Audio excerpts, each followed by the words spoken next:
Okay, let's look at another example then. So this one is a bubble plot of price versus cost versus sales. So um, the bubbles in this case are going to be in the same position as before, because we in the previous one we did price versus cost versus profit. So price cost are the X and Y variables. But now we're going to have different bubble sizes because we're putting sales in the bubble sizes rather than the profit.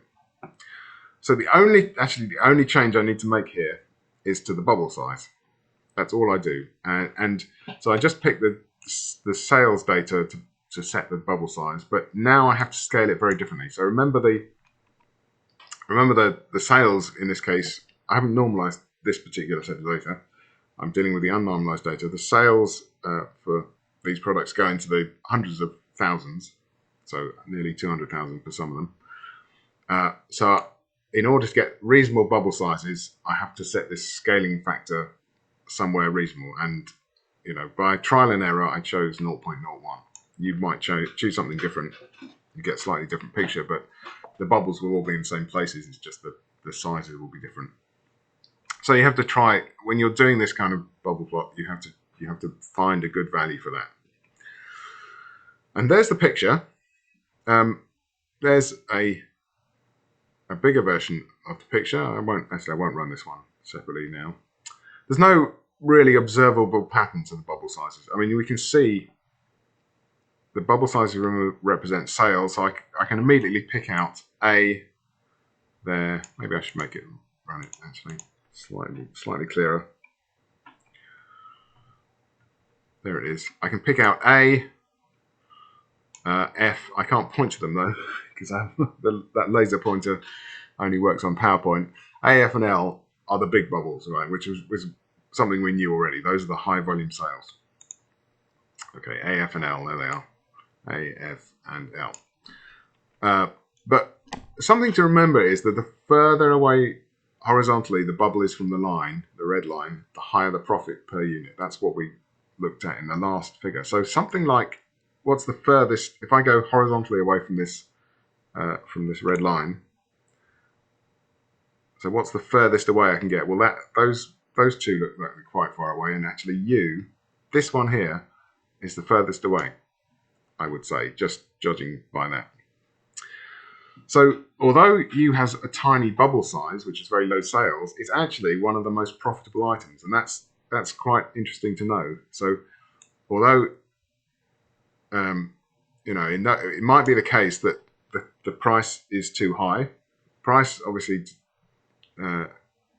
there's the difference between the cost and the profit. So the company might be charging too much for that, and maybe that's why the sales are too low, or it might be there might be another explanation. But that's certainly an interesting fact to notice from this particular visualization, that the most profitable one, we don't have to do this visualization to work that out. You could just calculate the most profitable one and from the bar charts that we saw right at the beginning.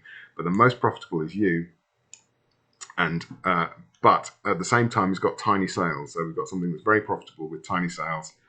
Maybe there's something we should be telling the company about there. Okay, let's look at another bubble plot. Then we'll now look at marketing versus sales versus profit.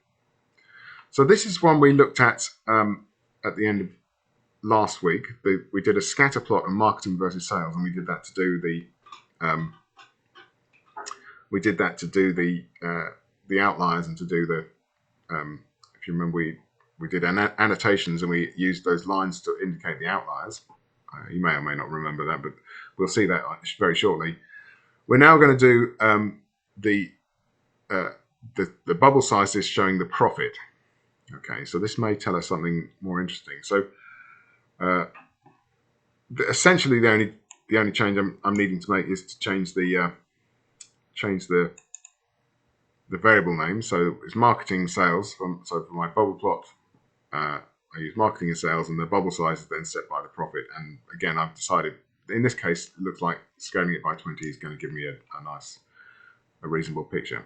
And then I'm doing some annotations here, just to indicate what the profit is. Okay, So this is just rather than going into this code in detail, what this is doing is just putting a string together that shows me the profit for that particular.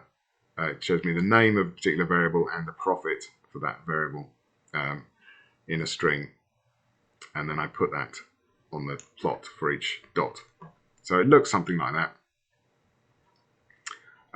And again, if I just look at it in a bit more detail, so I will run this one. There it is. You can see perhaps the most interesting dot on this chart is that U. That's the one we identified before. So this bottom right-hand corner, U, has got a very high profit, as we saw on the previous chart. Okay, so the observations we can make from this chart are, I know that it's not quite so easy to read, but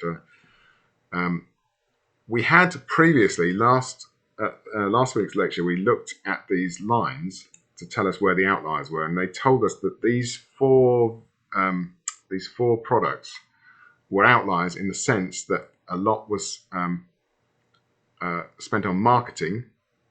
So remember this line, this black line, I don't know if you can see that, represents £2 per unit on marketing. So anything below that black line is more than £2 per unit marketing.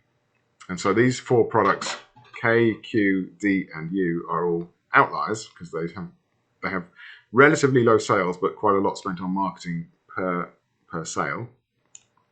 However, we can now see that because U sells for such huge profit, £25 per unit, it's probably okay to spend more marketing on it. Okay, because that's really valuable. Whether that's a good price for it, whether it should be a better price, and therefore the profit would be lower and maybe it would sell more, we can't really identify, but we can tell that it's actually, although it's an outlier in terms of the amount of spent on marketing per unit, which